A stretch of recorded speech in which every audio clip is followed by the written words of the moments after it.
வணக்கம், நான் உங்கள் மோகனா. 16/8/2025 சனிக்கிழமை உங்கள் உங்கள் முகவரி தினத்தந்தி. வாங்க பார்க்கலாம்.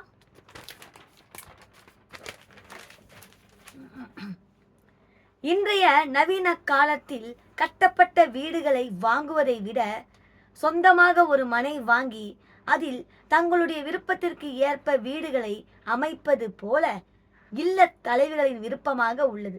இது வர அன்பானவர்களே, இப்போ பார்த்தீங்கன்னு சொன்னாக்க, இப்போ மோகனா படித்தது என்ன அப்படின்னு கேட்டாக்க, இல்லத்தரசிகள் இருக்காங்க இல்லையா? இல்லத்தரசிகள் என்றால் யார்? ஆமாம், குடும்ப தலைவி என்று நம்ம சொல்லுவோம், அப்படி தானே? ஸோ இன்றைக்கி பார்த்தீங்கன்னாக்க, ஒரு வீடு ஏற்கனவே கட்டப்பட்டு இருக்கக்கூடிய ஒரு வீடு, லைக் அப்பார்ட்மெண்ட்டு, இல்லை வேறு வில்லா, எதுவாக கூட இருக்கட்டும், அரண்மனையாக கூட இருக்கட்டுங்க, அதை வந்து யாரும் வாங்கணும்னு ஆசைப்பட மாட்டாங்க. ஏன் ஆசைப்பட மாட்டாங்கன்னா, ஏற்கனவே அந்த வாங்கினவங்க அவங்க டேஸ்ட்டுக்கு ஏற்ற மாதிரி பெட்ரூமோ, ஹாலோ, கிச்சனோ, வராண்டாவோ, கார் பார்க்கிங்கோ, ஸ்விம்மிங் பூலோ அமைச்சிருப்பாங்க. அது அவங்களுக்கு பிடித்த மாதிரி. அது புதுசாக போய் வாங்குறவங்க எப்படி அது அவங்களுக்கு பிடிக்குமா? ஒவ்வொருத்தவங்களுக்கும் டிஃப்ரெண்ட் டேஸ்ட்டு இருக்கும். உலகத்தில் இருக்கிற எல்லாருக்குமே ஒவ்வொருவருக்கும் ஒவ்வொரு விதமான விருப்பங்கள் உண்டு, டேஸ்ட்டு உண்டு. எனக்கு இட்லி பிடிக்கும், உனக்கு புரியாது. உனக்கு தோசை பிடிக்கும், எனக்கும் பிடிக்கும். இப்படித்தான் எல்லாமே. அதனால் வந்து யாருமே வந்து ஆமாம் லேண்டு தட் மீன்ஸ் என்னது, வேக்கன் லேண்டுனா காலி மனை வாங்கி அதில் அவங்க விருப்பத்துக்கு ஏற்ற மாதிரி தான் வீடு கட்டணும்னு ஆசைப்படுவாங்க.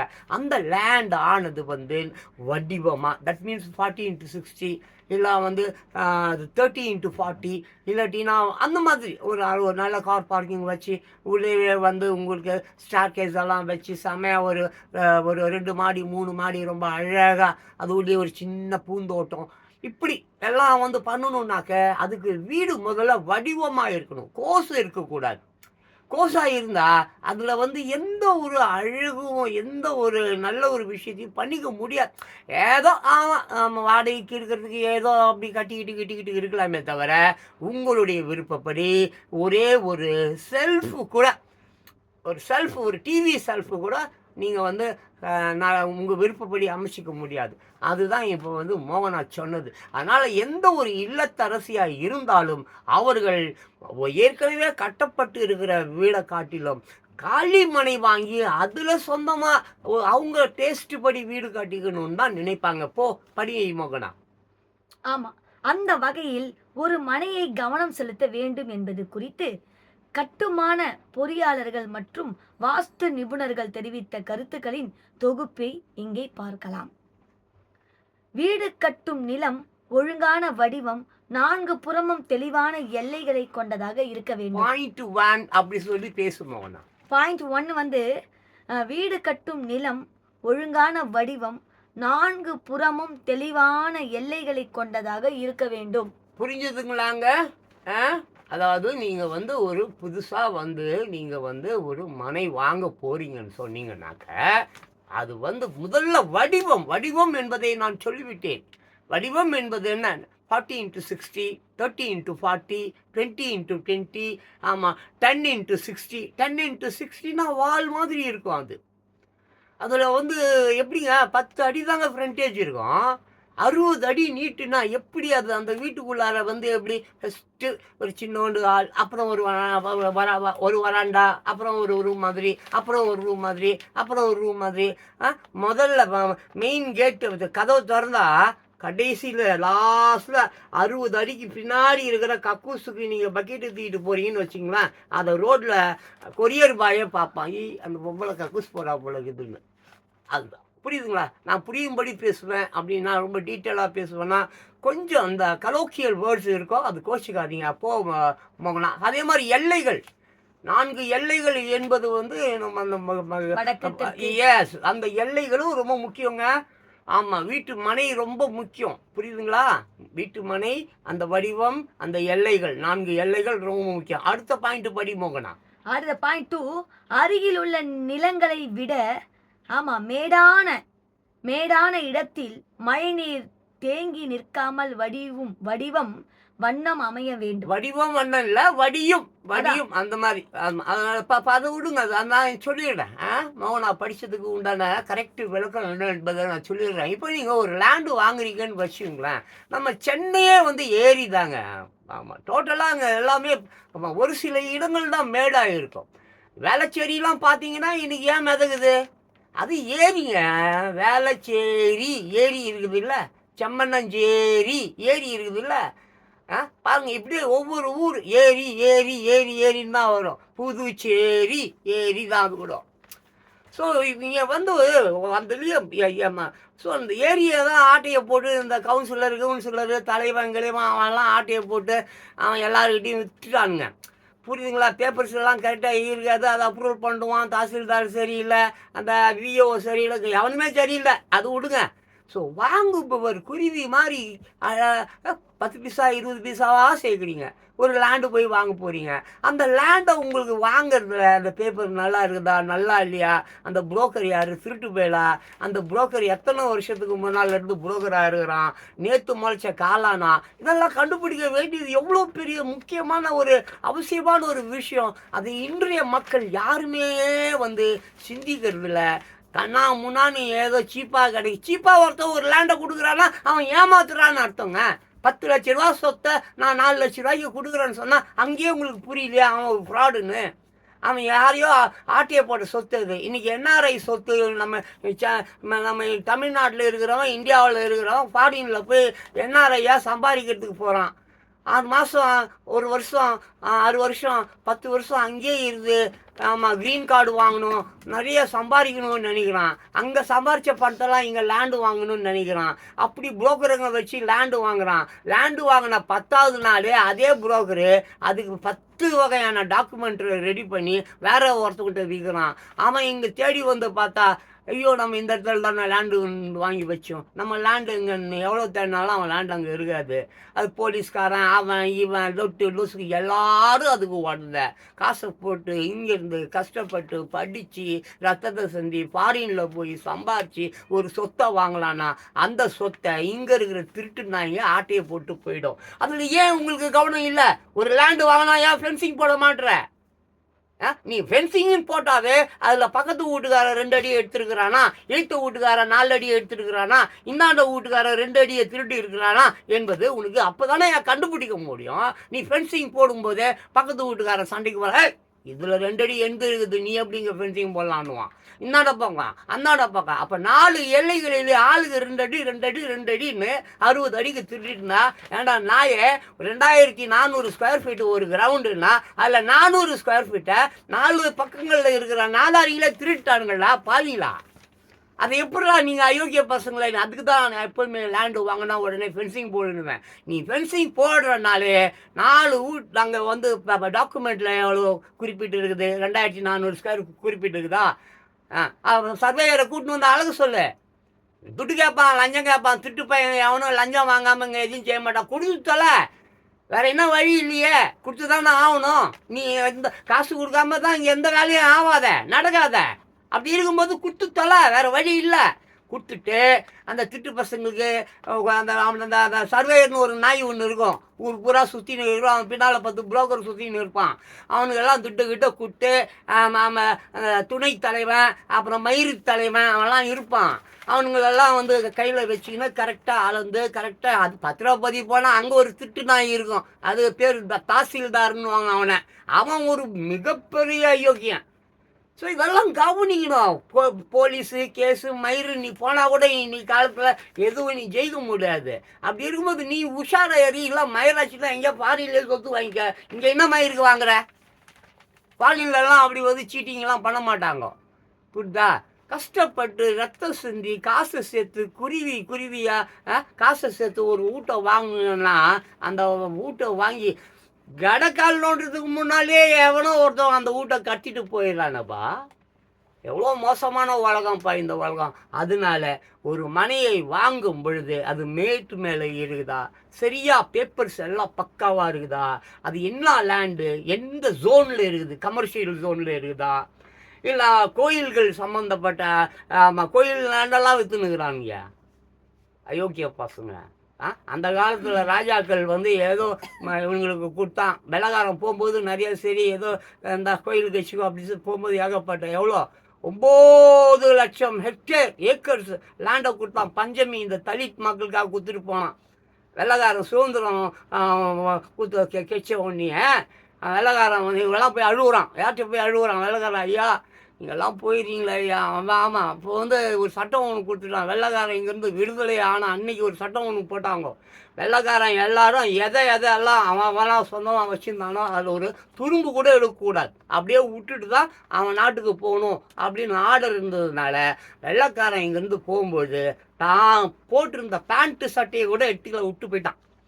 அந்த வச்சு இந்த காரு கீரு மயிறு பெட்டி படுகை கிடுகை லொட்டு உலசுக்கு எதுவுமே எடுத்துன்னு போகல. அப்போது வந்து இன்றைக்கும் வந்து சென்னை மாநகரம் ஒரு 23 பேருக்கு சொந்தம். எல்லா தெருவையும் பாரு இன்றைக்கும் பேர் மாற்றாமல் அப்படியே ஹேரிங்டன் ரோடு. ஆமாம் அப்படி தான் வச்சுருப்பான். அந்த கவர்னர்கள் அப்போ ஆண்டானுங்கள்ல வெள்ளைக்காரன் பிரிட்டிஷ்காரன் ஆண்டானே, அவர்கள் பெயர்கள் தான் இன்னும் இருக்கும். ஹேரிங்டன் ரோடு, இந்த மாதிரி எனது வெலிங்டன் ரோடு, மவுபரிஸ் ரோடு, ஏதோ இப்போ ஏதோ சில பேரை மாற்றிருப்பான். ஒரு 4-5 பேரை மட்டும் மாற்றிருப்பான். எம்ஜிஆர் பேரை வச்சுருப்பான், இல்லைன்னா கருணாநிதி பேரை வச்சுருப்பான், அவ்வளோதான்.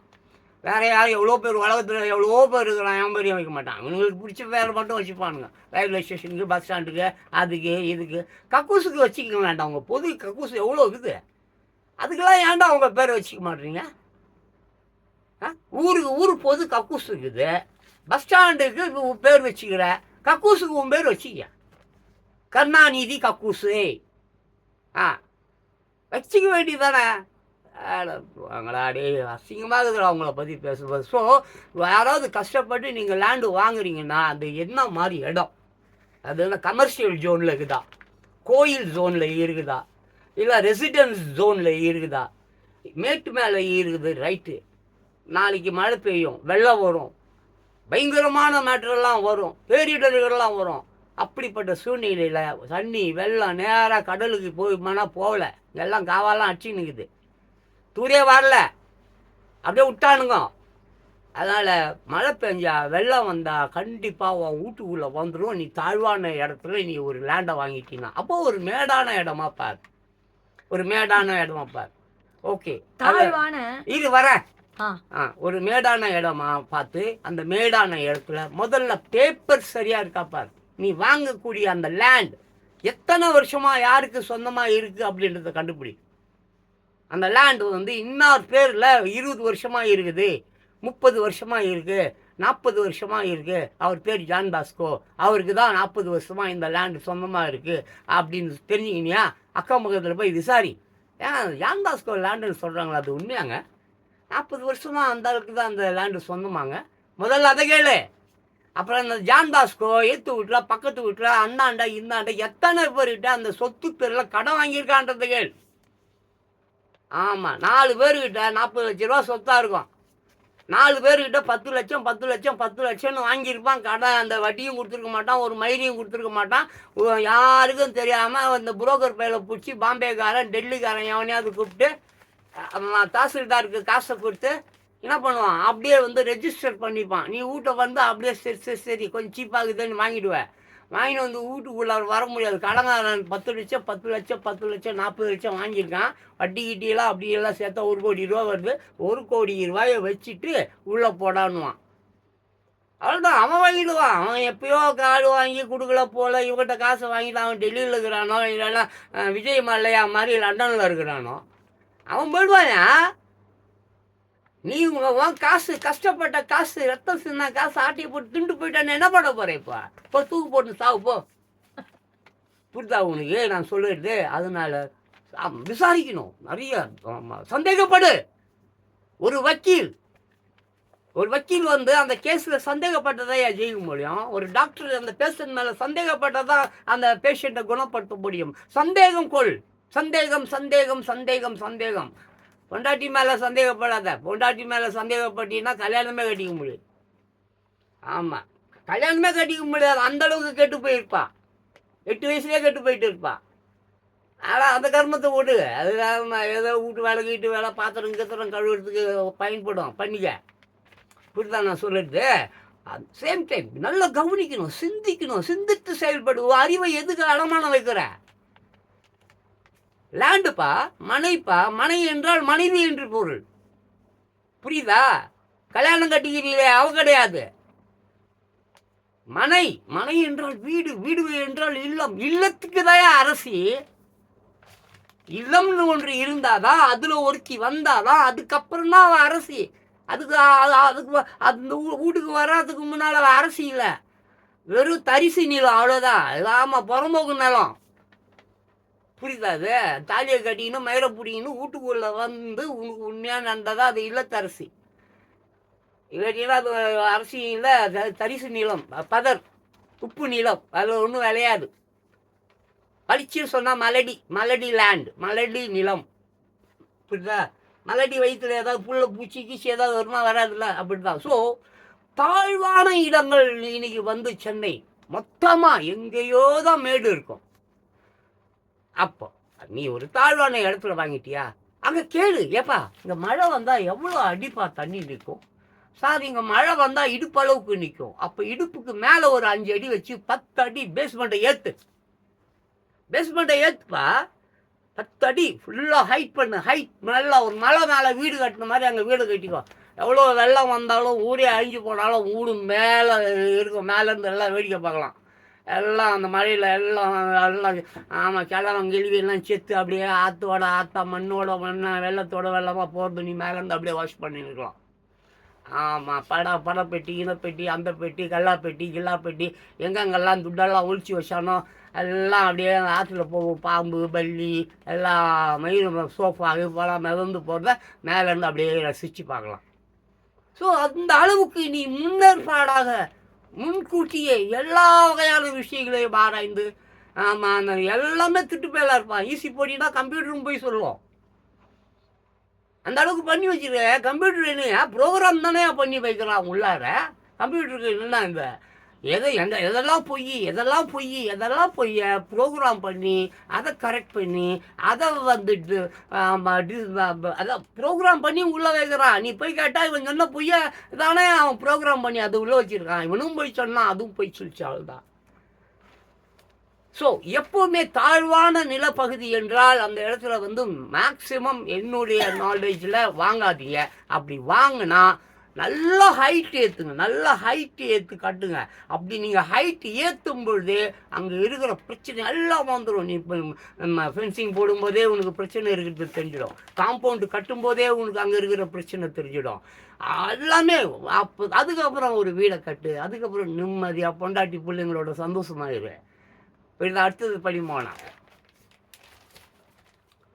தாழ்வான இடத்தில் மழைநீர் தேங்கி எப்போதும் ஈரமாக இருக்கும் என்பதால் கொசுக்கள் உள்ளிட்ட இதர உயிரினங்கள் வாழ்வதற்குரிய இடமாக அந்த மனை அமைந்து விடலாம். இருமோனா, தாழ்வான இடத்துல தான் இந்த மாதிரி தண்ணி வந்தாதான், மழை வந்தாதான், வெள்ளம் வந்தாதான், தண்ணி தேங்கினாதான் கொசு வரும், கொசு முட்டை போடும், இனவிருத்தி பண்ணுன்றது இல்லை. இப்போ சும்மா தாழ்வும் இல்லை, மழையும் இல்லை, தண்ணி இல்லை. ஆனால் எங்கே பார்த்தாலும் கொசு, எங்கே பார்த்தாலும் குப்பை, எங்கே பார்த்தாலும் சாக்கடையை அள்ளுறது இல்லை. கொசுவுக்கு பஞ்சமே இல்லை. சொத்துக்கு பஞ்சம், கொசுவுக்கு பஞ்சம் இல்லை.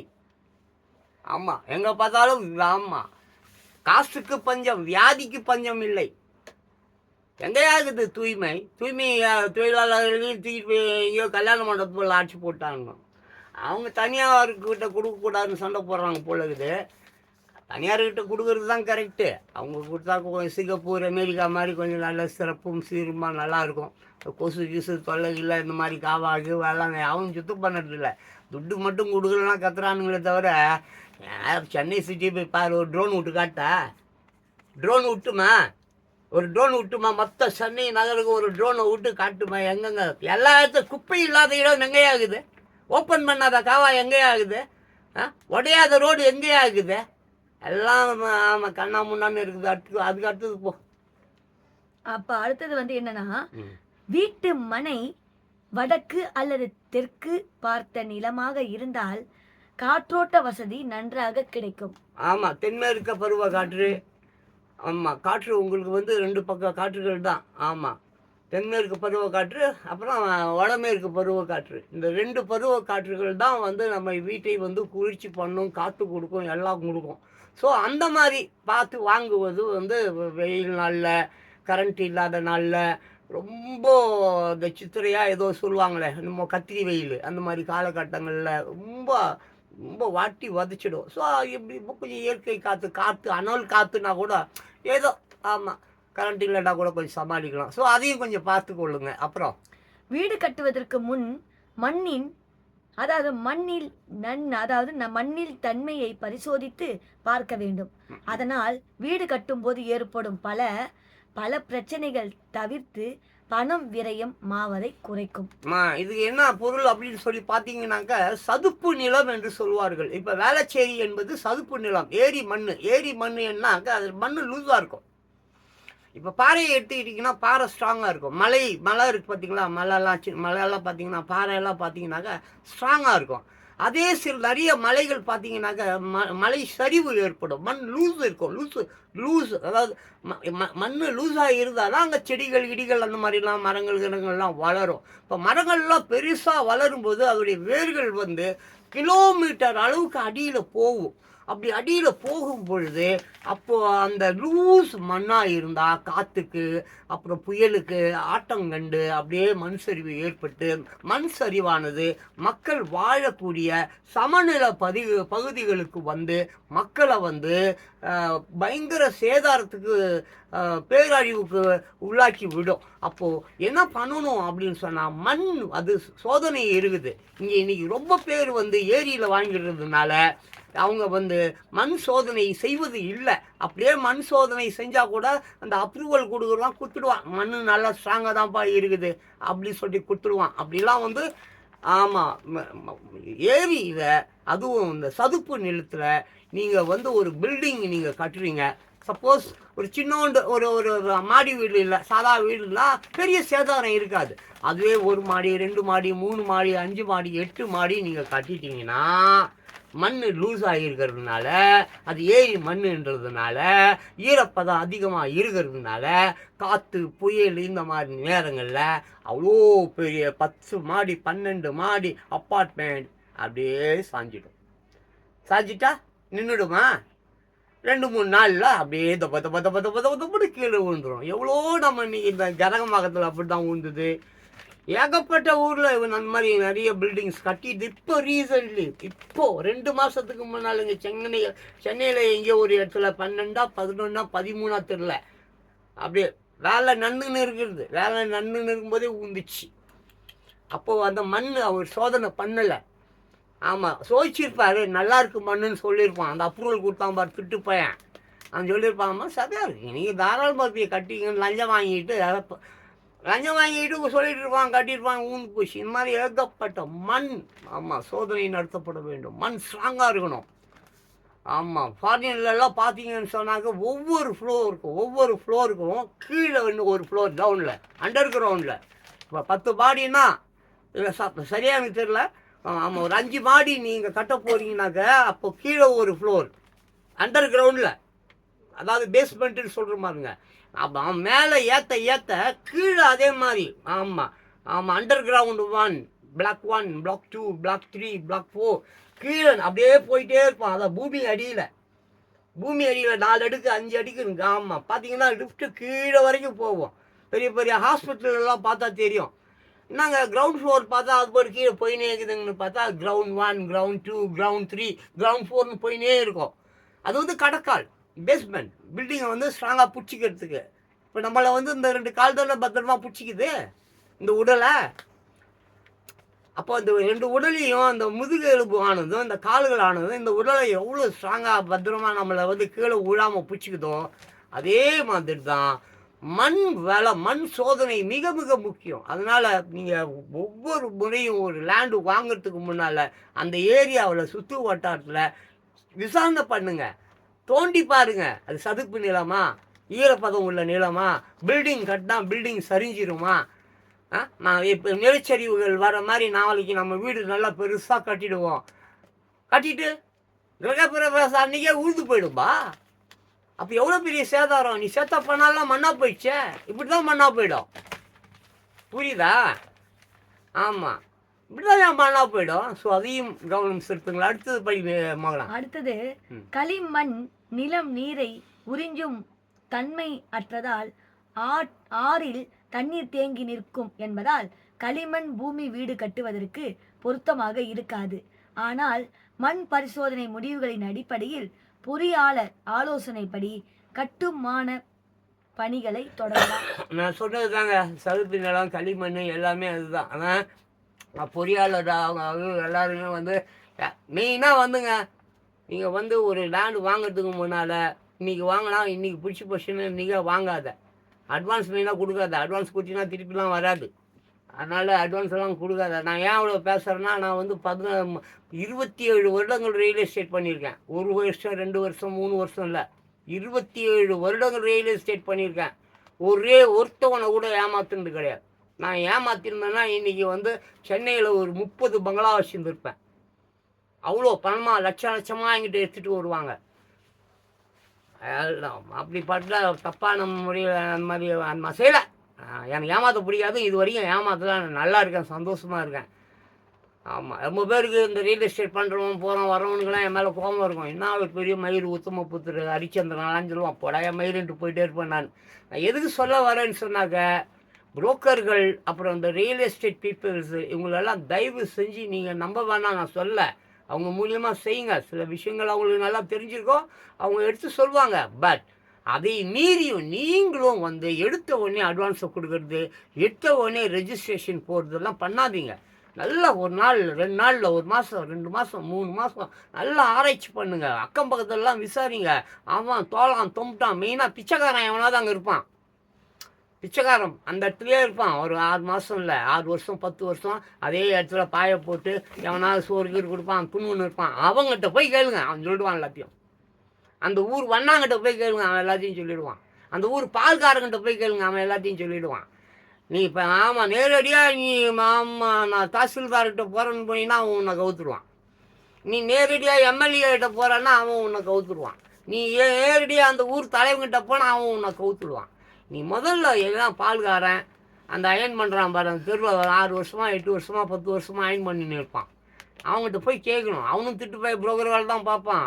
அவனும் வந்து தில்லுமுள்ளு வேலை பண்ணுறதுல ரொம்ப தேர்ந்தவனாக இருப்பான். இருந்தாலும் ஒருத்தவனை மட்டும் விசாரித்து விட்டு லேண்டும் ஆமாம், இந்த ரீவேல்யூ இருக்கிற ஒரே ஒரு ரீவேல்யூனா என்னது இந்த உலகத்தில்? ரீவேல்யூனா 10 ரூபாய்க்கு வாங்கினா 20 ரூபாய்க்கு ஒரு ஒரு ஒரு பொருளை விற்க முடியும்னா அது லேண்டு தான். நீ தங்கத்தை வாங்கின அன்னைக்கே திருப்பி கொண்டு போய் கொடுத்தாலும் பாதி கழிச்சுட்டு தான் கொடுப்பான். போய் தங்கம் வாங்கு, ஒரு பவுன் தங்கம் வாங்கு, காலையில் வாங்கு, சாயங்காலம் வேலையிலேருந்து வீட்டுக்காரர் வந்திருப்பார். வீட்டுக்கு தெரியாமல் சேர்த்து வச்ச காசுல நீ வாங்கியிருப்ப. ஏங்க அது பாருங்கள், ஒரு பவுன் தங்கம் வாங்கிட்டு வந்துட்டேங்க. அப்படியா? அதான் என்னை கேட்காம நீ காசு சேர்த்ததே தப்பு. இந்த நகையை இந்த வீட்டுக்குள்ளே நான் இனிமேல் பார்க்கக்கூடாது, ஒழுங்காக கொண்டு போய் கொடு. அப்படி கொடுக்கலையே அப்படியே ஓடிப்போடும். இந்த வீட்டுக்குலாம் நீ வரக்கூடாது அப்படின்னு சொல்லிட்டான்னு வச்சுக்கோ. ஐயோ வேணாடா வீட்டில் சேர்க்க மாட்டேன்ட்டான், நாளைக்கு சொத்து கித்துலாம் அவன் செத்தானா நம்ம கையில் கிடைக்காம போயிட்டுப்பேன், சரி கொண்டு போய் கொடுத்துடலாம். இன்னும் வாங்கின இடத்துலேயே போய் கொடுத்தா பாதி தான் கொடுப்பான். ஏமா அதெல்லாம் முடியாதும்மா, பாதி தான். நீ 80,000 ரூபாய்க்கு வாங்கினியா, 40,000 ரூபா தரேன் போ, இவ்வளோ தான் விஷயம். ஆனால் லேண்ட் அப்படி கிடையாது. வாங்கின அடுத்த செகண்டே அதுக்கு விலை ஏறிக்கிட்டே இருக்கும். ஆமாம், 10 20 ஆகும், 20 40 ஆகும், 40 400 ஆகும், 400 இப்படியே தான். உலகில் ரீவேல்யூ இருக்கிற ஒரே ஒரு விஷயம் இந்த லேண்டு தான். மற்றபடி வேறு மனுஷனை கூட ஆமாம் மிருகத்துடைய தோல் கூட மக்களுக்கு உதவும். மனுஷன் செத்தான் நாய் கூட தின்னாது. நாத்தம் பிடிச்சவன் மனுஷன். அடுத்தது எனக்கு கொஞ்சம் சொல்லிடுறேன். ஆமாம். ஸோ மை டியர் போல்வூர் பீப்புள்ஸ், கஷ்டப்பட்டு நான் வந்து ரியல் எஸ்டேட் பண்ணும்போது ஒரு நோட்டீஸ் ஒன்று எழுதி வச்சுருப்பேன், ஒரு பெரிய போஸ்டர். அந்த போஸ்டர் வந்து பெருசாக அதில் வந்து எழுதியிருப்பேன். கீழே தான் வீடு மனை வாங்க விற்க போக வர அந்த விஷயங்கள்லாம் இருக்கும். மேலே பெருசாக என்ன தெரியுமா எழுதியிருப்பேன், பழைய ஆட்கள் யாராவது பார்த்தா அவங்க தெரிஞ்சுப்பீங்க. ஆமாம், இறைவா 6 அடி நிலத்தையாவது ஏழைகளுக்கு சொந்தமாக கொடுன்னு அப்படி இப்போ டைட்டில் மாதிரி போட்டு வச்சுருப்பேன். இப்போ ஸ்ரீராமஜெயம் எழுதுகிறான் பார், பிள்ளையார் சுழின்றான் பார், அப்படிலாம் இல்லை. இப்படிதான் எல்லா போஸ்டர்லையும் இது இருக்கும். இறைவா 6 அடி நிலத்தையாவது ஏழைகளுக்கு சொந்தமாக கொடு அப்படி இருக்கும். அதுக்கப்புறம் தான் வீடு மனை வாங்க விற்க அது ரொட்டு லொசுக்கு ஃப்ளாட்டு கிட்டு வில்லா கில்லா நொல்லா உள்ளா தல்லா புல்லா எல்லாம் அதுக்கப்புறம் தான் என் ஃபோன் நம்பர், அதுக்கப்புறம் தான் என் பேர், இதெல்லாம் இருக்குமே தவிர மெயினாக அந்த லைனை வந்து ஹைலைட் பண்ணி காட்டியிருப்பேன். ஆமாம், காரணம் என்னன்னு சொன்னாக்க, நீ சொந்தமாக ஒரு பணத்தை கூட கொண்டு போய் சுடுகாட்டில் புதைக்க முடியாது. 6 நாள் பொறுத்து அதே இடத்துல தூக்கி வெளியே போட்டு இன்னொரு பணத்தை போச்சிடுவான். அதுக்காக எல்லா பணத்துக்கும் வந்து ஆமாம் சுடுகாட்டில் வந்து எனக்கு வந்து கல்லறை கட்டுறதுக்கு இடம் கொடுலாம் கேட்க முடியாது. ஆமாம், அப்படி கொடுத்தாக்க எங்கே அப்புறம் எல்லாமே சுடுகாடு தான் ஆகிடும். அவன் கல்லறையை கட்டிட்டு தங்கறதுக்கு வீடு இல்லாமல் சுடுகாட்டில் தான் போய் படுத்துக்கணும். ஆ, குட்டிப்பையன் வருவான்ப்பா. என்னப்பா? கண்டிப்பாக வருவான். மணி என்னாச்சு? வருவான் நிச்சயமாக வருவான். கொஞ்சம் டீ கொஞ்சம் கொடுப்பா மாதிரி, கொஞ்சம் டீ கொடுக்க சொல்லுப்பா. ஸோ அடுத்ததுப்பா, அதுக்காக இதுதான் விஷயம். நான் சொன்னது உங்களுக்கு புரியுதுங்களா? என்னப்பா இதை கொஞ்சம் காட்டு சது பண்ணிடலாம். அதாங்க அந்த சேரு சகதி களிமண் இந்த மாதிரி தாங்க முக்கால்வாசி 75% சென்னை மாநகரம் அப்படி தான் இருக்குது. அந்த பக்கம்லாம் நான் போகல, அதனால அதை பற்றி எனக்கு சரியாக சொல்ல தெரியல. அதனால் எப்போவுமே சரி, நீங்கள் சப்போஸ் இந்த களிமண் ஏரியாவிலே நீங்கள் வாங்கிட்டா கூட சரி, அந்த பேஸ்மெண்ட் இருக்குது பாருங்க, அந்த பேஸ்மெண்ட்டை ஸ்ட்ராங் பண்ணிட்டுங்க. உள்ள செம்ம நல்லா நல்லா ஒடுது அந்த கேஜ் சொல்லுவாங்கள்ல, நல்லா பிரிட்ஜெலாம் கட்டுறான் பாருங்க கம்பி. அந்த மாதிரி கம்பிகளை வைத்து பயங்கரமான சிமெண்ட்டு, அந்த மாதிரி உண்மையான சிமெண்ட், கலப்படம் இல்லாத சிமெண்ட்டு. இங்கெல்லாம் கலப்படம் சிமெண்ட் தான் விற்கிறான். அரிசியிலே கல்ல வைக்கிறான், சிமெண்ட்லேயே அது சாம்பலில் கலக்க மாட்டான், எல்லாத்தையும் கலப்பான் திட்டுப்பேன். அதனால் இதெல்லாம் பாருங்கள், செக் பண்ணுங்க. இன்றைக்கெல்லாம் லேப் இருக்குது, இன்றைக்கெல்லாம் ஏகப்பட்ட டெக்னாலஜி ரொம்ப நல்லா வளர்ந்துருக்கு. ஃபாரின்லலாம் பார்த்தீங்கன்னா ஜப்பான்லலாம் எப்பேற்பட்ட நிலநடுக்கமே வந்தால் கூட அந்த பில்டிங் கீழே விழாத அளவுக்கு அவங்க வந்து அவங்க டெக்னாலஜியை வளர்த்து அதுக்கு ஏற்ற மாதிரி வீடுகளை அமைச்சிருக்காங்க. அந்த வீடு ஆடுறது கூட அந்த நிலநடுக்கும் வரும்போது அந்த வீடு ஆடுறது கூட அந்த வீட்டில் வாழறவங்களுக்கு தெரியாதான். அந்த அளவுக்கு ரொம்ப அற்புதமாக ஜப்பான்லலாம் வந்து அப்பார்ட்மெண்ட்டுங்கெல்லாம் பெருசு சாதாரணமாக எல்லாம் 40 மாடி 50 மாடி 60 மாடிலாம் அவ்வளோ அழகாக அப்படியே நாணல் மாதிரி வளையும் அப்படின்னு சொல்லி கேள்விப்பட்டிருக்கேன்.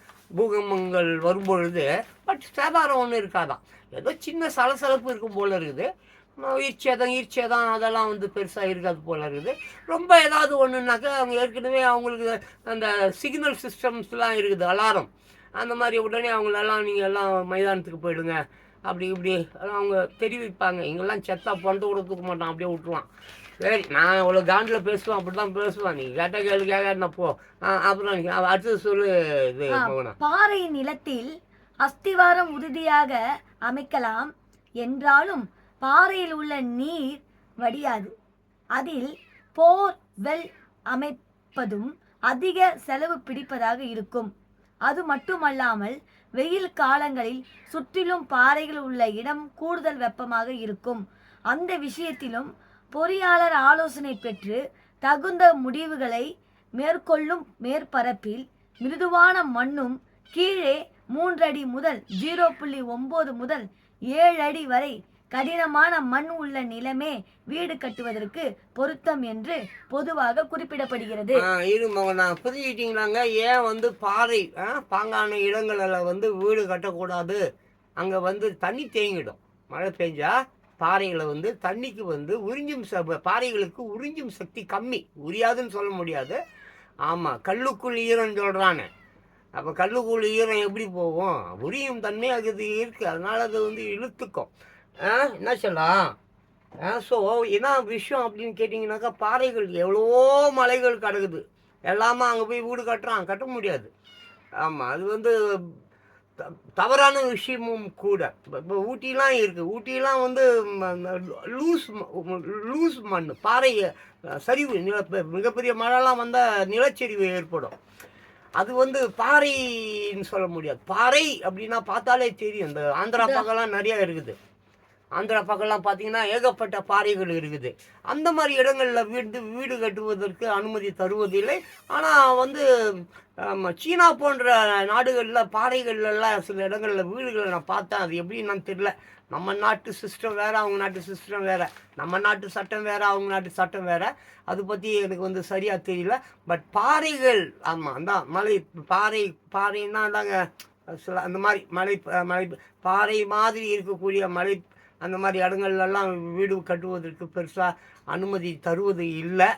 அதை பற்றி எனக்கும் சரியாக தெரியல. பட் நீங்களும் அந்த மாதிரி இடங்கள் வந்து வாங்குறதா இருந்தால் அந்த சொன்ன மாதிரி வந்து அது எவ்வளோ பர்சன்டேஜ் சொன்னாங்க? 4.7 சொல்லிக்கலாங்க பாரு. அதான் 3 அடி வீடு முதல் கட்டுவதற்கு உகந்த அதான்ப்பா 3 அடி முதல் 0.9 முதல் 7 அடி வரை கடினமான மண் உள்ள நிலமே வீடு கட்டுவதற்கு பொருந்தும். அது அதில் இதை குறித்து வச்சுக்கோங்க. இதை குறித்து வச்சுங்க. இதுதான் ரொம்ப ரொம்ப தெளிவான ஒரு விஷயம். அது அடுத்தது போப்பா. அப்படியா? அத்துடன் வீட்டு மனை அருகில் பொது கழிப்பறை மற்றும் சாக்கடை ஆகியவை இருப்பது கூடாது. கோழி பண்ணை, தொழிற்சாலை, இடுகாடு ஆகியவை அருகில் இருந்தாலும் அந்த மனையை தவிர்த்து விடுவதே புத்திசாலித்தனமான ஒன்று. ஒரு நிமிஷம் மீனா வந்து மோகனா, பார்த்தீங்களாங்க, இந்த கோழி பண்ணை, அதுக்கப்புறம் இந்த சாக்கடை, அதுக்கப்புறம் இந்த நாத்தம் உள்ள அந்த மாதிரி சமாச்சாரங்கள், குப்பைமேடு, இந்த மாதிரி இடங்கள்லாம் தயவு செஞ்சு அவாய்ட் பண்ணுங்க. நோய் வந்துடும். அது வந்து குடியிருப்பதற்கு அல்லது வாழ்வதற்கு தகுந்த இடமே கிடையாது. அந்த மாதிரி இடங்கள் தயவு செஞ்சு வாங்கினீங்கன்னா ஃபியூச்சரில் ரொம்ப கஷ்டப்படுவீங்க. ஆமாம், அடுத்தது போப்பா. அதான் பள்ளமாக இருந்து பின்னர் குப்பைகளை போடாம, அதாவது கொட்டி மேடாக உயர்த்தப்பட்ட இடங்களை வீட்டை கட்ட தேர்வு செய்தல் கூடாதாம். அப்படிப்பட்ட மனையில் மண்ணின் அதாவது தங்குத்திறன் குறைவாக இருப்பதால் அஸ்திவாரம் உறுதியாக அமையாது. பள்ளிக்கூடம், தபால் நிலையம், வங்கி, மருத்துவமனை, மார்க்கெட், அங்காடிகள் ஆகியவை நடந்து செல்லும் தூரத்தில் உள்ள இடத்தை தேர்ந்தெடுக்கலாம். மனைக்கு அருகில் ரயில் நிலையம், பேருந்து நிலையம் போன்ற போக்குவரத்து வசதிகள், அலுவலகம், பள்ளிக்கூடம், கல்லூரி ஆகியவை இருப்பது ஏற்றதே.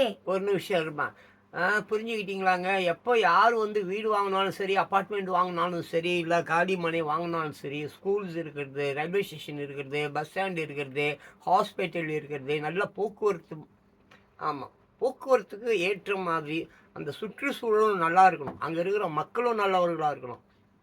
அந்த மாதிரி எல்லாமே மார்க்கெட் கீர்க்கெட் எல்லாமே அப்படி இப்படி போனால் அப்படி வந்துடுற மாதிரி இருக்கணும். துபாயிலலாம் அப்படி தான் பண்ணியிருக்காங்க. துபாயிலலாம் பார்த்தீங்கன்னா எல்லாம் ஐயோ ஃப்ளைட், ஆமாம், ரயில்வே இதுக்கு ஏர்போர்ட்டுக்கு போகணுன்னா நண்டே போயிடலாம். அவங்க அப்பார்ட்மெண்ட்டில் அந்த அளவுக்கு அவங்களுடைய அந்த இன்ஃப்ராஸ்ட்ரக்சர் அப்படி பண்ணியிருக்காங்க அவங்கெல்லாம். இங்கே நம்ம ஏர்போர்ட்டுக்கு போகணுன்னா இங்கேருந்து 10 கிலோமீட்டர் போகணும் இல்லையா? ஆமாம், சரி. இங்கே நான் தாம்பரத்தில் பெருங்கலத்தூரில் இருக்கிற எனக்கு 10 கிலோமீட்டருனாக்க, அப்போ மதுரையில் இருக்கிறதுக்கு மதுரையில் அந்த மாதிரி தான் இருக்கும். செங்கல்பட்டில் இருக்கிற ஒரு பாவம் இங்கே தானே வரணும். விழுப்புரத்தில் இருக்கிற ஒரு பாவம் இங்கே தானே வரணும்.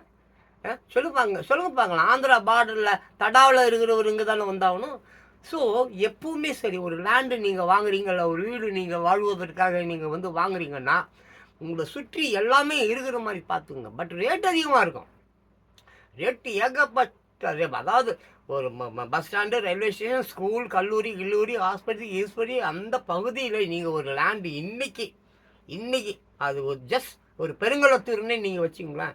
நான் சொன்ன அந்த குறிப்பிட்ட ரொம்ப அப்படி நியரஸ்ட்டுன்னு சொல்கிறோம் பாருங்க, ஒரு ஜஸ்ட் ஒரு 5 மினிட்ஸ் வாக்கபிள் டிஸ்டன்ஸ்ன்னு சொல்கிறோம் பார்த்தீங்களா? இப்படி எடுத்துக்கிட்டால் கூட ஒரு ஸ்கொயர் ஃபீட்டு நீங்கள் வாங்கணுன்னா கூட 20,000 25,000 ஆகும். ஆமாம், பட்டா லேண்டு அப்ரூவல் இந்த மாதிரி விஷயம் 25,000 ஒரு ஸ்கொயர் ஃபீட்டு. அப்போ 2,400 ஸ்கொயர் ஃபீட்டுன்றது ஒரு கிரவுண்டு. அப்போ எவ்வளோ பார்த்து கொடுப்பாங்க. இப்போல்லாம் சும்மா ஒரு அரை கிரவுண்டு ₹1,00,00,000 சொல்கிறான் பெருங்கலத்தூரில் ரயில்வே ஸ்டேஷன் பக்கத்தில். கொஞ்சம் ஒரு அப்போ 5 மினிட்ஸ் வாக்கபிள் டிஸ்டன்ஸில் உங்களுக்கு ஏதாவது லேண்டோ வீடோ வேணும்னா ₹1,00,00,000 வைக்கணும். ₹1,00,00,000 வச்சா தான் நீங்கள் வந்து வாங்க முடியும். அப்படி ஆயிடுச்சு. அதுவே எப்படி படப்பை அப்படியே போ உங்களுக்கு வேல்யூவேஷன் கம்மியாகிடும். அங்கேயும் எங்கே இருந்தாலும் சங்க படப்பை ஆகட்டும், அது காஞ்சிபுரம் ஆகட்டும், இல்லை இடையில ஏதோ ஒரு சிறு ஊராக இருந்தாலும் சரி, அந்த ஊருக்குள்ள ஒரு 500 குடும்பங்கள் மட்டும்தான் இருக்கிறதா நீங்கள் ஒரு கற்பனை பண்ணிக்கோங்க. Bus stand, railway station, hospital, hotel இந்த மாதிரி விஷயங்கள் இருக்கிற இடத்துல வேல்யூ அதிகமாக இருக்கும். அங்கேருந்து உள்ளே போக போக போக போக போக வேல்யூ கம்மியாக இருக்கும். அதே மாதிரி உள்ளே போக போக என்ன பிரச்சனைகள் வரும் அப்படின்னா, ஏரியா இருக்கும், புறம்போக்கா இருக்கும், மேய்ச்சல் புறம்போக்கா இருக்கும், காவா புறம்போக்கா இருக்கும், முன்னோர் சொத்தாக இருக்கும், கோவில் சொத்தாக இருக்கும். இல்லை அந்த அப்போ இது இந்த இவங்க கைதிகள் இருக்காங்க இல்லையா, ஆயுள் கைதிகள், அவர்களுக்கு கொடுத்த லேண்டாக இருக்கும். இல்லை அந்த மிலிட்ரி பீப்புள்ஸ் இந்த சுதந்திர போராட்டத்தில் போரிட்டு அந்த கை கால் போன எவ்வளோ பேருக்கு வந்து அப்போ கவர்மெண்ட் நிறைய இடங்கள் கொடுத்தது. இந்த தலித்துக்கு சொன்ன பார்த்தீங்களா, பஞ்சமி நிலம். இன்னைக்கு அண்ணா அந்த அந்த இவங்க வச்சுருக்கிறாங்க அறிவாலயம், அண்ணா அறிவாலயமா, அதுவே பஞ்சமி லேண்டு தான், தலித்துங்க சொத்து. இவங்க ஆக்கிரமிப்பு பண்ணி வச்சு வாழ்ந்துன்னுக்குறாங்க. என்னைக்கு இருந்தாலும் அது கவர்மெண்ட் எடுத்துக்கும். ஒரு நல்ல ஒரு தலைவர் வந்தார்னா கண்டிப்பாக அண்ணா அறிவாலயத்தை பிடிங்கி அதை தலித்துக்கு குத்துடுவாங்க. எவ்வளோ அதான் சொன்னேன்னே, 9 லட்சம் ஏக்கர் லேண்டை இந்த தலித்துலாம் வெள்ளைக்காரன் போகும்போது அழுகுறான், ஐயா நீங்கள்லாம் போகிறீங்க, ஏற்கனவே எங்களை கொத்தடிமைகளாக வச்சு சாப்பிடணும் ஜமீன்தார் மன்னன் கண்ணெல்லாம் துண்ணுட்டான். இப்போ இன்னைக்கு அப்புறம் மன்னராட்சி அந்த அம்மா தான் ஒழிச்சுது. யார்? இந்திரா காந்தி அம்மா. அந்த விஷயத்தை அந்த அம்மாவை பாராட்டணும். ஸோ நான் என்ன சொல்கிறேன், வெள்ளைக்காரன் போகுது அப்படியா, ஓ சரி அப்படின்னு சொல்லிட்டு ஒரு தலித்துக்காக பஞ்சமி நிலம் என்று சொல்லி 90 லட்சம், எவ்வளோ 90 லட்சம் ஹெக்டேர், ஏக்கர்ஸ், ஏக்கரா கொஞ்சம் எனக்கு மெமரி இதுவாக இருக்குது, கொடுத்தாங்க. அதெல்லாம் ஆட்டே போட்டான். எல்லாம் அந்த ஊர் தலைவன், அவன் இவன் கவுன்சிலரு, அவன் இவன் எல்லாம் பாவம், தலித்துகள் பாவம், அவங்க எல்லாம் கஷ்டம் தான் படுறாங்க. இன்றைக்கும் போராட்டம் பண்ணின்னு தான் இருக்காங்க. ஆமாம், தலித்து நிலத்தை நாங்கள் மீட்போம், தலித்துக்கு கொடுக்கப்பட்ட அந்த நிலத்தை நாங்கள் மீட்போம். அது டெய்லி அது கலவரம் பண்ணுவான், ரோட்டில் கோயிலை கட்டிட்டு போய் அவனையும் போகிறதுக்கு வரத்துக்கு கொள்ள மாட்டான். பாருங்க, எல்லா தெருவுலையும் ஒரு கோயிலை கட்டி விட்டு ரோடை வந்து ஜாம் பண்ணி வச்சுருக்கலாம். ஏன் ரோடு எதுக்கு மக்கள் போகிறதுக்கு வரத்துக்கு? அவன் வண்டியில் போவான், காரில் போவான், நடந்து போவான். அந்த ரோடை மடித்து அதில் ஒரு கோயிலை கட்டி அதில் நீ பாம்பு விட்டுட்டு வேலை பார்க்குறேன்னு ஏன் மனுஷனுங்க நீங்கள் அழைச்சி உங்களால் நினச்சாலே கடுப்பாகுது. அடுத்தது படிப்பா. சரிங்கப்பா. குடும்பத்தினரின் பாதுகாப்பை மனதில் கொண்டு வளர்ந்து வரும் புறநகரில் உள்ள இடங்கள் அல்லது எதிர்காலத்தில் வளர்ச்சி பெறக்கூடிய இடங்களிலே மனை வாங்க வேண்டும். கடற்கரை பகுதியில் மனை இருந்தால் அதாவது புத்துணர்வு ஊட்டும். கடல் காற்றுடன் கிடைக்கும். அதே சமயம் கடல் காற்றில் குளோரைடு உப்பு கலந்த நீர் துளிகளால் வீட்டில் உள்ள அலமாரி இருக்கைகள், ஜன்னல் கதவுகளில் கம்பி தடுப்புகள் விரைவில் துருப்பிடித்து விடலாம். இது கொஞ்சம் நம்ம பத்திரவுங்க. இது ரொம்ப முக்கியமான ஒரு விஷயங்க. கடற்கரை ஓரமாக காற்று வாங்கலாம் என்பதற்காக மட்டுமே வீடு வாங்காதீங்க. ஏன்னா 2025 ரொம்ப 2050 வந்து மோஸ்ட்லி வந்து கடற்கரை நகரங்கள் எல்லாம் கடலூரில் போயிடும். ஆமாம், பெரிய பெரிய பனிமலைகள்லாம் உருகி கொண்டு வருகிறது. இமயமலையே உருகினாலும் உருகி போயிடும். அப்போது அந்த வாட்டர்லாம் என்ன ஆகும்? கடல் மட்டத்தை உயர்த்தும். கடல் மட்டம் வந்து குறைஞ்சபட்சம் ஆமாம் சாதமாக 20 மீட்டர் மேலே உயரும் என்று சொல்லியிருக்காங்க. 20 மீட்டரு கடல் உயர்ந்தால் அந்த நீர் 20 மீட்டரு உள்ள நீர் எங்கே வரும்? ஊருக்குள்ளே வரும். அப்போ மவுண்ட் ரோடு கூட மூழ்கி போகும். ஆமாம், இன்றைக்கி நம்ம சொல்லிக் கொண்டு இருக்கிற மவுண்ட் ரோடு டோட்டலாக முழுகாது. ஒரு 4 மாடி இப்போ மவுண்ட் ரோடில் வந்து 1 2 3 4 இப்படி 10 மாடி 15 மாடி 20 மாடி அப்பார்ட்மெண்ட்ஸ்லாம் இருக்குது. அதில் ஒரு 10 மாடி ஃபுல்லாக தண்ணியில் போயிடும். 11வது மாடி 12வது மாடி 13வது மாடி எல்லாம் கீழே இருக்கிறவங்களாம் அப்படியே ஓடுவான், மேலே ஓடி. ஆமாம், 40வது மாடியில் போய் தஞ்சம் புகுந்துக்குவான். அதுக்கப்புறம் தண்ணி பர்மனெண்ட்டாக அங்கேயே நின்றுடும். அதுக்கப்புறம் ஹெலிகாப்டரில் சுத்த போடுவான், அதை போடுவான், வேறு எங்கேயாவது ஊழ கொடுப்பான், அங்கே போகணும். ஸோ அந்த மாதிரி ஒரு நிலை ஏற்பட்டு விடும் என்பதால் தயவு செய்து கடற்கரை ஓரமாக இப்பொழுது உள்ளவர்கள் சினிமாக்காரர்கள் தான் ரொம்ப பேர் இருக்கிறான், அரசியல்வாதிகள் தான் ரொம்ப பேர் இருக்கிறான். இவனுங்க வேணால் கடலூரில் போனால் போட்டோம். இவனுங்க இந்த வாழ தகுதி இல்லாதவனுங்க, இந்த சினிமாக்காரனாகட்டும் இந்த கட்சிக்காரனா, அவங்க கடலூரில் போட்டோம். அது நல்ல விஷயம்தான், தப்பு இல்லை. பட் நல்லவர்கள் ரொம்ப பேர் இருக்கிறார்கள், மெயினாக மீனவர்கள். ஆமாம், வாழ்வாதாரத்தை தொலைத்து விட்டு கடல் மாலாவையே நம்பி வாழும் மீனவர்கள் வாழ்வாதாரம் என்ன ஆகுது? ஆக தயவு செய்து மீனவர்களே, நீங்கள்லாம் தயவு செஞ்சு நல்ல இடங்களை பார்த்து போயிடுங்க. நான் அவ்வளோதான் சொல்ல முடியும். அதெல்லாம் பரவாயில்ல, உங்கள் வீட்டில் ஒன்றும் பெரிய சொத்து பெரிய பெரிய அடுக்குமாடியாக கட்டி வச்சுருக்கீங்க. சும்மா எட்டி விட்டா ஒரு குடிசை, அவ்வளோதான். அதனால் வெள்ளம் வர்றதுக்கு முன்னாடி நீ ஒரு ஓட்டம் ஸ்பீடாக ஒரு ஓட்டம் எடுத்தீங்கன்னா பெருங்குளத்தூருக்கு வந்துடலாம். நான் உன்னை காப்பாற்றிடுறேன், அதெல்லாம் கொல்லப்படாத. அதனால் பட் ஜாகிரதையாக இருங்க. கடற்கரை ஓரம் காற்று வாங்கலாம் அப்படின்னு சொல்லிட்டு வீடுலாம் வாங்காத. பார்த்தியா, ஜன்னல் கம்பியை துருப்பிடிச்சிடுவீங்க. ஏதோ இந்த உப்பு காற்று நோய் குணப்படணும்லாம் வந்து அதெல்லாம் சும்மா கொஞ்சம் நேரம் உப்பு காற்று வாங்கலாம், ரொம்ப நேரம்லாம் உப்பு காற்று வாங்கக்கூடாது. சும்மா கடல் தண்ணியில் குளிக்கலாம், ஒரு 5 நிமிஷம் 10 நிமிஷம் குளிக்கலாம். ஆமாம், ஒரு 3 மணி நேரம் குளிச்சு பாரு, என்ன அவனுக்கு தெரியும், அப்படியே புண்ணாயிடும் எல்லாம். அதனால் வந்து உப்பு ரொம்ப மோசம். அதனால் பார்த்துங்க. கடற்கரை ஓரம் உள்ளவர்கள் அனைவரும், நம்ம ஊர் மட்டும் இல்லை, பொதுவாக அவங்க ஏற்கனவே சொல்லிட்டாங்க, இப்போ இல்லை, ஏற்கனவே விஞ்ஞான ஆய்வுகள் அறிக்கைகள் சொல்லிட்டு கவர்மெண்ட்டே நிறைய சொல்லிடுச்சு, ஏகப்பட்டது. இருந்தாலும் அங்கே கட்டணம், அப்பார்ட்மெண்ட்டை கட்டணவன், கடனை வாங்கி கட்டணவன், ஃபைனான்சியர் வந்து சும்மா விட்டுருவானா. அதனால் எவனா இழிச்சவன் ஏமாந்தவன் தலையில் கட்டிட்டு போகிறதுக்காக அங்கே இன்னும் அப்பார்ட்மெண்ட்டுங்கள்லாம் கட்டி நிறைய விற்கப்படாமல் அப்படியே கிடக்குது. போய் பாருங்கள், அப்படி போய் பாருங்கள். அந்த இதுலேருந்து எது ஒரு கட் அது என்னங்க, அது கோவளமா? ஆமாம், கோவளத்தில் இருந்து மகாபலிபுரம் வரைக்கும் அப்படியே ஒரு சும்மா ஒரு ஒரு ஒரு ஆமாம் ஒரு டூர், ஒரு ட்ராவல், ஆமாம் ஒரு பிளாக், ஆமாம் ஒரு விளாக் மாதிரி அப்படியே மோட்டர் சைக்கிள் எடுத்து மெதுவாக ஒரு 10 கிலோமீட்டர் ஸ்பீடில் அப்படியே ஓடிட்டே போங்களேன். அப்படியே ரைட் சைடில் பார்த்தீங்கன்னாக்கா 10, ஆமாம் பெரிய பெரிய பெரிய பெரிய, ஆமாம் 20 அடுக்கு 30 அடுக்கு 40 அடுக்குன்னு கட்டியிருக்கோம். அப்படியே நிற்கும். நான் பார்க்குறேன், நான் 7-8 வருஷமாக பார்க்குறேன், அப்படியே தான் நிற்கிது. அப்படியே நிற்கிது, கட்டப்படாமல் பாதி வேலைகள் முடிவடைந்து அப்படியே நிற்கிது. அது அவள் தான், அது போன் தான். என்ன எந்த பேங்க்கில் லோன் வாங்கினானோ, எவ்வளோ வட்டி கட்டினானோ, அந்த ஊரில் இருக்கிறானா இல்லையா தெரியல, எத்தனை பேர் அதில் அட்வான்ஸ் கொடுத்தானோ, அத்தனை அட்வான்ஸையும் வாங்கிட்டு மலையா மாதிரி அவன் எங்கே ஓடி போயிட்டானோ. ஆக அட்வான்ஸ் கொடுத்தவங்களாம் அதோ கதி தான். அவன் கோர்ட்டு வாசலில் நிற்பான், அப்படியே நின்று அந்த கோர்ட்டு ஜெயிக்கிறதுக்கு முன்னாடியே இவன் சுடுகாட்டில் போய் அவனே படுத்துப்பான். ஸோ இப்படி தான் இங்கே ரொம்ப பேர் வந்து 100க்கு 90% பேர் வீடு வாங்குகிறேன் என்ற பெயரில் வீடை வாங்குகிறார்கள். டியூ கட்ட முடியலன்னு சொல்லிட்டு 4வது மாதம் 6வது மாதமே அவன் வீட்டு வாசப்படியில் வந்து பேங்க்காரன் நோட்டீஸ் போட்டுடுறான், திஸ் இஸ் அண்டர் பை இன்னார் பேங்க்கு அப்படின்ட்டு. பாவம், ஏதோ 3 லட்சத்தையோ 2 லட்சத்தையோ 5 லட்சத்தையோ கொடுத்து வீட்டை வாங்கி 3 மாதத்துக்கு மேலே 5 மாதத்துக்கு மேலே டியூ கட்ட முடியாமல், அதாவது டியூ கட்டாமல் வண்டி தீன்னு போகிறானுங்களே, பல பசங்க வண்டி வாங்குறானுங்களே, டூ வீலர் வாங்குவான், டிவி வாங்குவான், எல்லா மாதிரியும் வாங்குவான், டியூ கட்ட மாட்டான். ஒரு மாதம் வச்சுருப்பான், 2 மாதம் வச்சுருப்பான், 3வது மாதம் அவன் தீன்னு போடுவான். அப்படி தான் ஓடும், எல்லாம் அப்படி தான் போகணுக்குது. ஆமாம் ஆமாம். இது வேற ஒரு நிமிஷம், எதையாவது ஒன்று முழுசாக சொல்கிற வரைக்கும் கொஞ்சம் கம்மிடு. ஸோ தயவு செஞ்சு என்ன பண்ணுங்கள், கடற்கரை ஓரம் காற்று நன்றாக இருக்கிறது என்று நீங்கள் வீழ வாங்கினீங்கனாக்க அந்த கதவு இருக்குது பார்த்தீங்களா, கிரில் கேட்டு, அது கூட துருப்பிடிச்சு போடும். ஜன்னல் கூட துருப்பிடும், கம்பியெல்லாம் துருப்பிடிச்சு போயிடும், நீயும் துருப்பிடிச்சு போயிடுவேன், சீக்கிரமாக கடல் உள்ள போயிடுவேன். ஆமாம், ஆகையினால அவாய்ட் பண்ணுங்க. நல்ல மேடான பகுதி, அப்பா தமிழ்நாட்டில் எவ்வளோ இடமா இருக்குது, எவ்வளோ அற்புதமான இடங்கள், சும்மா அப்பா.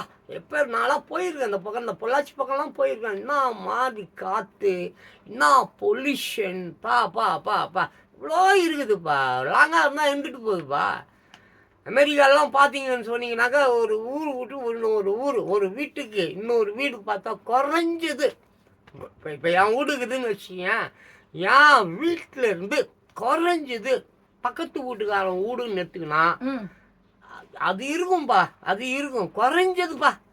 ஒரு 100 மீட்ரு இல்லை 500 மீட்ரு இல்லை 1000 மீட்டருக்கு அப்புறம் தான் ஒரு வீடு இருக்கும். கச்ச கச்ச கச்ச கச்ச கச்ச கச்சன்னு சிட்டியில் நியூயார்க்கில் வேணால் அப்படி இருக்கும். நியூயார்க் சிட்டிக்கு இதில் அது கமர்ஷியல். ஆமாம், வணிக பகுதி, வணிகங்கள் பண்ணுவதற்காக ஆஃபீஸுகள் இப்போ எப்படி நம்ம மெட்ராஸில் வந்து மவுண்ட் ரோடு அந்த மாதிரி அப்படிப்பட்ட இடங்களில் வந்து நெரிசல் அதிகமாக இருக்கும், வியாபார ஸ்தலங்கள் அதிகமாக இருக்கும். மக்கள் அங்கே வாழ முடியாது. மக்கள் வாழ்வது என்றால், நிம்மதியாக வாழ்வது என்றால் சத்தம் கித்தம் அது மாதிரி இல்லாமல் நல்ல பாடலை கேட்டு நல்லா ஆடிக்கிட்டு நல்லா ஜம்முன்னு காற்று வாங்கிக்கிட்டு நல்லா தூங்கணுன்னா நல்லா லாங்காக போயிடணும். நல்லா லாங்காக ஏகப்பட்டது இருக்குது தமிழ்நாடு உள்ளார, ஏகப்பட்டது, 1 2 இல்லை. இந்த மாதிரி இடங்களாக பார்த்து வாங்கிட்டு ஜம்முன்னு அங்கே இருக்கணும். தொழில் வந்து பண்ணுறதுன்னா இன்றைக்கி தான் எல்லாம் லேப்டாப்லேயே பண்ணுறாங்க. லேப்டாப் வச்சுன்னு இருக்கிறோம், 2 லட்சம் 3 லட்சம் சம்பாதிக்கலாம் சொல்கிறானுங்க. அந்த மாதிரி மாறிக்குங்க. காலத்துக்கு ஏற்றால் போல் நம்மளை நாம் மாற்றிக்கொள்ள வேண்டும். ஊரோடு ஒத்துப்போ அப்படின்றான். எல்லாம் திருட்டு பயலாக இருக்கிறான். அதனால் நீயும் திருட்டு பயலாக மாடு, பிரச்சனை இல்லை. நான் அடம் பிடிப்பேன். நான் நல்லவனாக தான் இருப்பேன்னா அப்போ செத்துப்போ. உன்னை யார் வேணான்னா புரியுதா? அதனால் வந்து ஊரோடு ஓட்டுப்போ. ஆமாம், ஊர் மோசமாகுது. 99% பேர் திருட்டு பயலாகிறான். நீ ஒருத்தவன் நல்லவனாக இருந்தேன்னா நான் என்ன கிழிக்க போகிறேன்? அவங்கள சேர்ந்துரு. அவங்க கூட சேர்ந்தா நீ அவன் சாகும்போது நீயும் சாக போகிற. நீ மட்டும் அப்படியே உயிரோடு இருக்க போகிறான், அவன் எல்லாம் செத்துட போகிறான்னா, இல்லை அவன் எல்லாம் உயிரோடு இருக்க போகிறான், நீ மட்டும் சாக போறியா? எல்லாம் ஒன்றாலாம் சாக போகிறீங்க. அதனால் அது அப்படியே போயிட்டு அடுத்தது போப்பா. அதான்ப்பா இந்த கேள்வி பதில் முடிஞ்சிருச்சு. மொத்தமே முடிஞ்சிச்சா? கேள்வி பதில் வந்து 15 முடிஞ்சிருச்சு. அந்த வந்து அப்படியே படிக்கிறது தான் வருது. என்ன சரி, அது என்னமோ அதை அப்படியே படிச்சு விட்டுருங்க. ஏங்க தாங்க முதல் அதே வரியில் நச்சுன்னு சொல்லிடுறாங்க. நான் 50 நிமிஷம் ஆயிருக்கு. ஆமாம், பரவாயில்ல. 1 மணி நேரம் போயிடுச்சு. நல்ல விஷயத்த 1 மணி நேரம் இல்லை 3 மணி நேரம் வரைக்கும் கூட பேசலாம். அதனால் தப்பு ஒன்றும் இல்லை. இது மக்களுக்கு ரொம்ப முக்கியமான விஷயம் என்பதனால தான் நான் கையில் எடுத்துக்கினேன். ஏன்னா வீடு என்பது வந்து ஒரு மனிதனுக்கு மிக மிக முக்கியமானது. ஆமாம், என்னது உடுக்க ஊட ஏதோ சொல்லுவாங்க, கொஞ்சம் இருக்க இடம், அப்புறம் சொல்லுவாங்கப்பா, இருக்க இடம், உடுக்க உடை, உணவு. இந்த 3 தாங்க முக்கியம். இதில் ரொம்ப ரொம்ப முக்கியம் வீடுங்க. ஆமாம், உணவு கூட இப்போ பஸ் ஸ்டாண்டில் வச்சிடும். உடை கூட பஸ் ஸ்டாண்டில் எவனா போட்டு வச்சுருப்பான், கீழே போட்டு வச்சுருப்பான், அதை கூட எடுத்து போட்டுக்கலாம். வீடு முடியாதுங்க. கஷ்டம், மழை கிழ, வெயில், சுனாமி கினாமி, பேரிடர், எல்லாம் வீடு ரொம்ப முக்கியம். ஸோ ஒரு வீடு வாங்குவதற்கு நீங்கள் எல்லாரும் சொந்த வீட்டில் வாழணும் என்பது என் ஆசை. யாருமே வாடகை வீட்டில் வாழக்கூடாது. ஒருத்தவங்க கூட ரோட்டில் வாழக்கூடாது, பஸ் ஸ்டாண்டில் வாழக்கூடாது. எல்லோருமே சொந்த வீட்டில் வாழ வேண்டும் என்பது என் ஆசை. அதுக்காக நான் இயற்கைக்கிட்ட ப்ரே பண்ணுறேன். நீங்கள்லாம் சொந்த வீடு வாங்கணும், சொந்த வீட்டில் தான் தூங்கணும், சொந்த வீட்டில் தான் வந்து சாகணும், அந்த மாதிரி நான் வந்து ப்ரே பண்ணுறேன். ஆக நீங்கள் காசு பணத்தை எப்படி சேர்த்தீங்களோ அது முக்கியம் இல்லை. ஆனால் சொத்து வாங்கும்போது மாத்திரம் ஜாக்கிரதையாக நான் சொன்ன மாதிரி பேப்பர் சரி பாருங்க, அக்கம் பக்கத்தில் விசாரணை பண்ணுங்க. அது போலி டாக்குமெண்ட்டா, அது போலி புரோக்கராக இருப்பான், போலி ரெஜிஸ்ட்ரேஷன். என்னங்க ஜட்ஜ்மெண்ட்டையே வந்து ஜட்ஜி போடுற இடத்துல திருட்டு பசங்க வந்து கையெழுத்த போட்டு கோர்ட்டா ரிப்போர்ட்டுன்னு சொல்லி இப்போ ரீசன்ட்லி ஒரு சம்பவம் நடந்ததுங்க.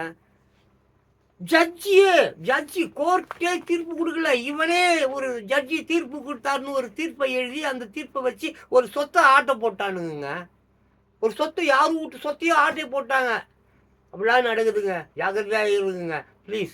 மனிதன் வந்து விழிப்புணர்ச்சி இல்லாமல் வாழணும்னு நினைக்கிறது ரொம்ப தப்புங்க. சிந்திங்க, தயவு செஞ்சு சிந்திங்க. சிந்திக்க ஆரம்பித்தாலே அறிவு தானாக வந்துடும். அறிவு உங்ககிட்ட வந்துட்டா நீ ஏமாறவே மாட்டா, உன்னை எவனும் ஏமாற்ற முடியாது. இது ஜான் பாஸ்கோவுடைய சொந்த கருத்து. அதே மாதிரி பேப்பரில் வந்து மோகனா பேசுறதெல்லாம் பேப்பரில் இருந்தது அது பேசுச்சு. நானாக பேசுறதெல்லாம் என் சொந்த கருத்து. இதில் தப்பு இருந்தால் அதில் வந்து ஏதாவது பிரச்சனைகள் எல்லாம் வரணும், அதை நான் ஃபேஸ் பண்ணிக்கிறேன். அதை பற்றி ஒன்றும் பிரச்சனை இல்லை. என் சொந்த கருத்து வந்து அதனால் வந்து நீ கேஸை போடுற, மயிரை பிடுங்குற, எதை பண்ணாலும் நீ பண்ணிக்க, நான் பார்த்துக்கிறேன். அது இந்த பேப்பரில் படித்தது மட்டும்தான் மோகலாம், மீதி எல்லாம் நான் தான். அது என்ன ப்ராப்ளமோ பிரச்சனையோ, அது என்ன மயிரோ அந்த மயிரை நான் பிடிக்கிறேன், எல்லாம் வாரிக்கிறேன், நான் பார்த்துக்கிறேன். அப்புறம் வேறு ஏதாவது கொஞ்சம் இருந்தால் படிச்சுட்டு அப்படியே விட்டுரு மோகனா. இல்லைப்பா, அதுக்கப்புறம் வந்து அப்படியே படிக்கிறது தான் நிறைய இருக்குது. சரி, படிச்சு விட்ரு. கட் பண்ணாமல் படிக்கணும் இல்லையா?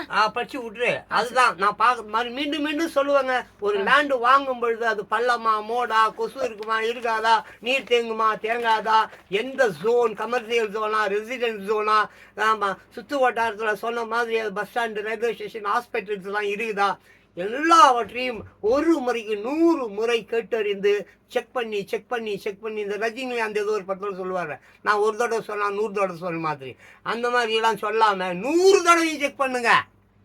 புரியுதுங்களா? நான் அதெல்லாம் தப்பு. 100 தடவையும் செக் பண்ணணும். ஃப்ரம் தி பிகினிங், ஃபர்ஸ்ட்லேருந்தே மறுபடியும் ஆரம்பிக்கணும், ஃபர்ஸ்ட்லேருந்தே திருப்பி ஆரம்பிக்கணும். அப்படி ஆரம்பித்தாதான் தூய்மை என்ன, சுத்தம் என்ன, உண்மை என்ன என்பது விளங்கும். அதன்படி வாழ கற்றுங்க. நீ இதுக்கப்புறம் அங்கே இருக்கிறத அப்படியே பேசி இந்த வீடியோ முடிச்சுட்டு மோகனா. சரிப்பா. அடுத்தது பாருங்க, இயற்கை வெளிச்சம் வீடுகளுக்கு அவசியம். வெளிச்சமாக இருக்கிறது காட்டுறாங்க, இங்கே பாருங்க.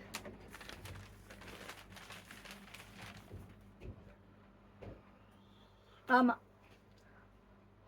குகன் தருவதில்லை. மேலும் சில மருத்துவ ஆய்வு முடிவுகளின் பல இல்ல மகனா, எங்கேயோ போற மகனா நீ. அதான் அப்பா, இல்ல மகனா, வீடு சம்பந்தம் நீ பேசின விஷயம் வீட்டுக்குள்ளாரே வரல. இயற்கை வெளிச்சம் வீடுகளுக்கு அவசியம். சரி.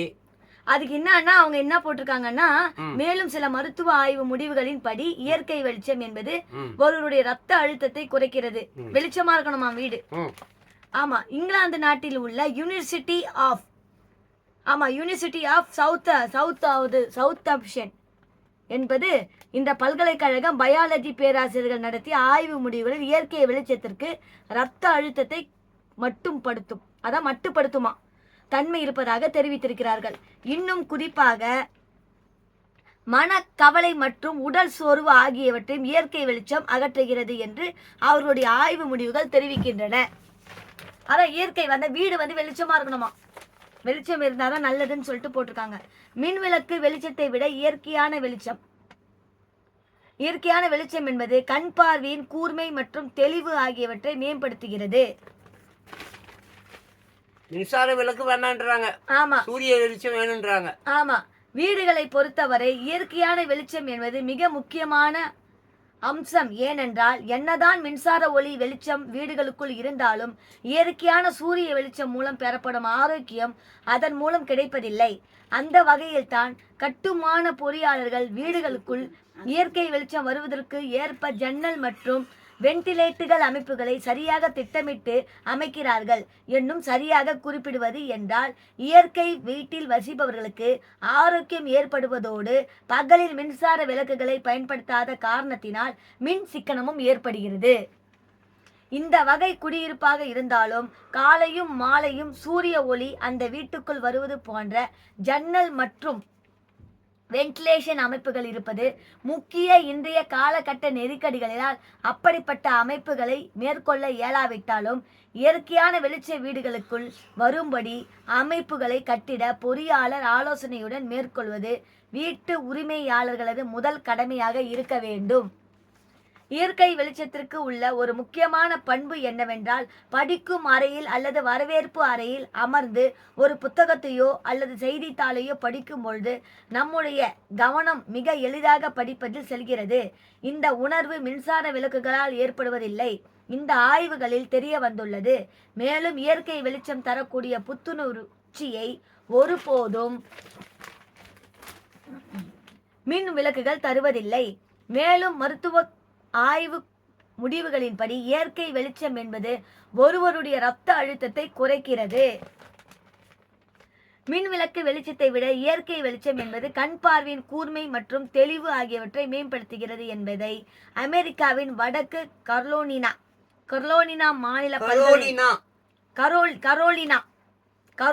மாநில பல்கலைக்கழக ஆய்வு முடிவுகளில் குறிப்பிடுகிறது. மேலும் பார்வைக்குள் குறை இருப்பவர்கள் இயன்றவரை மின்சார வெளிச்சத்தில் படிப்பதை தவிர்த்து இயற்கை வெளிச்சத்தில் படிக்கும் அவர்கள் ஆலோசனை தெரிவித்திருக்கிறார்கள். மின் விளக்குகளால் ஒளிரக்கூடிய வீடுகளையும் இயற்கை வெளிச்சத்தினால் வீடுகளையும் ஒரு சேர ஆய்வு செய்தால் நான் உணரக்கூடிய முதல் விஷயம் இயற்கை வெளிச்சம் உள்ள வீடுகளில் உடலும் மனமும் ஒருவித புத்துணர்ச்சியோடு இருப்பதை உணர முடிகிறது. ஆனால் மின்சார வெளிச்சம் என்பது ஏதோ ஒருவித இறுக்கத்தை தருவதாகவே உணரப்படுகிறது. இந்த விஷயத்தையும் பல்வேறு ஆய்வு முடிவுகள் வெளிப்படுத்துகின்றன. இன்னும் கூடுதலாக சொல்ல வேண்டும் என்றால் மனதிற்கு ஒரு வகை உற்சாகமும் மகிழ்ச்சியும் இயற்கை வெளிச்சம் ஏற்படுத்துகிறது என்பதை நிதர்சனம். அதாவது நிதர்சனம்னா நிதானம்னு அர்த்தம். வீடுகளுக்கு மின்சார லைட் செட்டிங் என்பது மிகவும் அவசியம் என்ற நிலையில் இயற்கை வெளிச்சம் வீடுகளுக்குள் வருவதற்கான வாய்ப்பு இருக்கும் நிலையில் அங்கு முக்கியத்துவம் கொடுப்பதே நல்லது என்பதை தான் இன்றைய நவீன ஆராய்ச்சி முடிவில் வெளிப்படுத்துகின்றன. ஆமா, ஒண்ணு ரெண்டு பக்கம் இருக்கு. ரெண்டு இந்த லைனும் அந்த லைனும் இருக்கு. இதுலயே இருக்கா வேற வேறயா? இதுலயே தான் இருக்கு. வீடு மனைகளை சுற்றி வரும் இயற்கை அது வேற வேற. இப்போ இது இங்க கடைசியா நீ இந்த பாயிண்டோட தானே முடிச்சிருக்க. ஆமா, இல்ல இதையும் போய் படிச்சுட்டியா? படிக்கல. இதோட அந்த படிக்கல. ஆமா. இதோட முடிச்சுக்கோ. ஓகே. இதோட முடிச்சுக்கோ. வேற வீடியோ போடலாம். சரி. அதாவது இப்ப முடிக்கிறேன் பாருங்க. என்னன்னா ஆமா என்பதை தான் இன்றைய நவீன ஆராய்ச்சி முடிவுகள் வெளிப்படுத்துகின்றன அப்படின்னு சொல்லிட்டாங்க. அங்கிளும் சொல்லியிருக்காங்க. வீட்டு மனை வாங்குறது கண்டிப்பாக உஷாராக வாங்குங்க. கரெக்டாக பேர் கரெக்டாக இருக்கான்னு செக் பண்ணி வாங்குங்கன்ட்டு. எனக்கே தெரியாத விஷயங்கள், எனக்கு சுத்தமாக எனக்கும் தெரியாத விஷயங்களே அங்கிள் நல்லா புத்திக்கு புரியும்படிமா சொல்லியிருக்காரு. இத்துடன் இந்த உரையை முடித்துக்கொண்டு நானும் அங்கிளும் விடைபெறுகிறோம். நன்றி, வணக்கம். உங்கள் ஆர் மோகனா.